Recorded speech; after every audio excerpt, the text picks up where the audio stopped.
Brett Dawson from Sellout Crowd here at the Paycom Center, where the Thunder is a 133-110 winner over the Los Angeles Lakers. Big win for the Thunder, not only in terms of margin of victory, and not just in terms of beating the Lakers in front of a big home crowd, which you want to do, but also to snap a 2-game losing streak. This team lost the last time it was at home to Philadelphia, goes on the road and loses to Minnesota. Competitive games, but losses nonetheless, and the Thunder pretty clearly motivated to get back on track. And yet, in a game that Mark Daigneault said was an energy win, it was really the Lakers who had the energy to start with. They got out to a 14-point lead in the first quarter.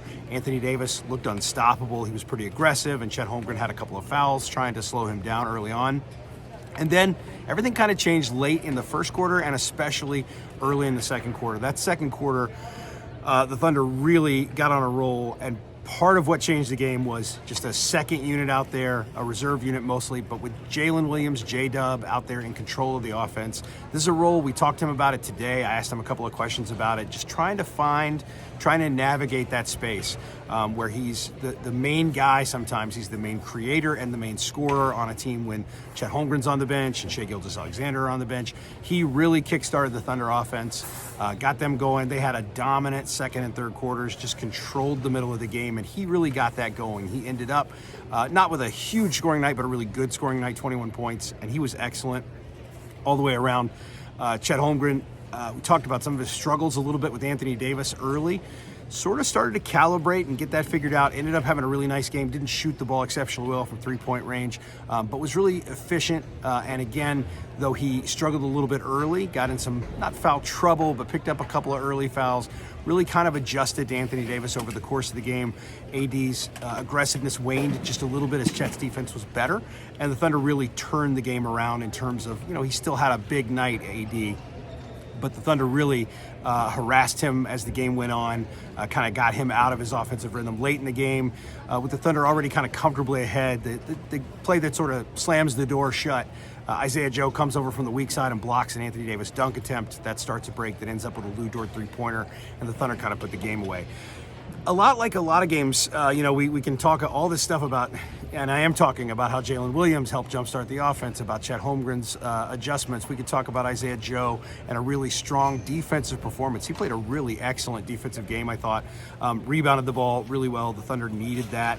The Lakers aren't a great rebounding team, but as we know, the Thunder are one of the worst rebounding teams in the league. They controlled the boards tonight. A lot of that was guards helping out when other guys boxed out. Chet Holmgren getting boxed out and guards swooping in for rebounds. It's the thing the Thunder really needs to do. But we can talk about all that stuff, and this is a thing that we do a lot, and a thing I'll be writing about tomorrow. The thing we sort of take for granted is 33 points against the Los Angeles Lakers from Shai Gilgeous-Alexander, just a star player on a big stage, having a monster night.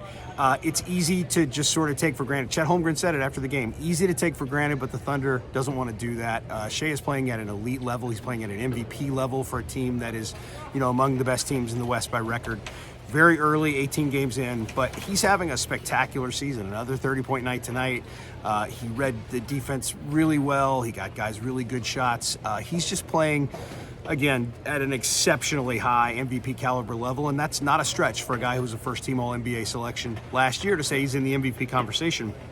Maybe it's too early to say anybody is, but in this day and age, when we start to rank MVP candidates pretty early, Shai Gilgeous-Alexander belongs on that list. The Thunder, now, having snapped a 2-game losing streak, another tough road game. They're going to go on the road to Dallas. They'll play the Mavericks on Saturday, so they get a practice day on Friday. A late start against the Mavericks, an 8 p.m. start.